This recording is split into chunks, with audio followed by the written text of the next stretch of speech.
แสงดาวเดียละดาดอีเกิงขาดแมงหมูบ่เต็มเต่าดังเดิมเดือนข้างแล้วมันหนักเริ่มโบแวงธรรมดาพอเวลามันหมุนเปลี่ยนไปบ่มียัง คือกันกับสายน้ำไหลไปบ่คงอวยฤดูฝนน้ำข้างห้วยท่วมไหลย้วยสู่ทะเล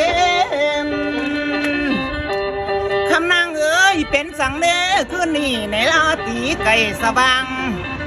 ขวัญเห็นคนขี่ช่างเข้ามาพายดอกไม้โหคำนางลงปังกว้างไปเห็นห่วงช่างลุนบ่มีคนพบพอคำนางกว่าหอเอายานเขาคืนมาพอ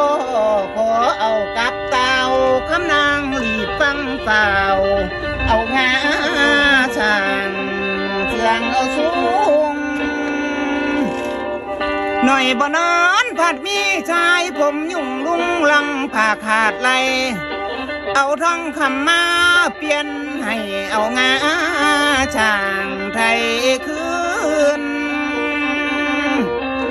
คำนั่งขัดคืนไว้บ่พอใจสิคืนทรง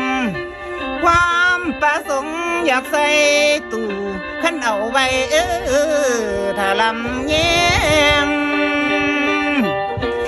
หน่อยบ่โดนคือมีแนวกันแกงงาช้างโลดกระเด็นมือหลุดจากมือคำนั่งไปเข้าสู่ทงของชายใบคือจังใจสิแพ้มางคิดนำงาช่างดนจนได้นำอ้อยเบาบ่ยอมเข้าสู่ปางพอดีเสริงสางฟ้านอนภาวะลุกขึ้นนั่งยังคิดช่างบักขี้หายชายบ้าหน้ากำดำขอลาตีลวงลำคำนั่งหำขานิ่งหาคิดนำงาไพศาลตั้งแต่นอนฝันละพอ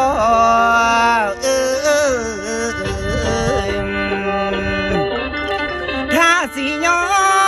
พาเขาเอามาวางไว้กลางเดินวันสนมกล่าวทั้งเพิ่นอยู่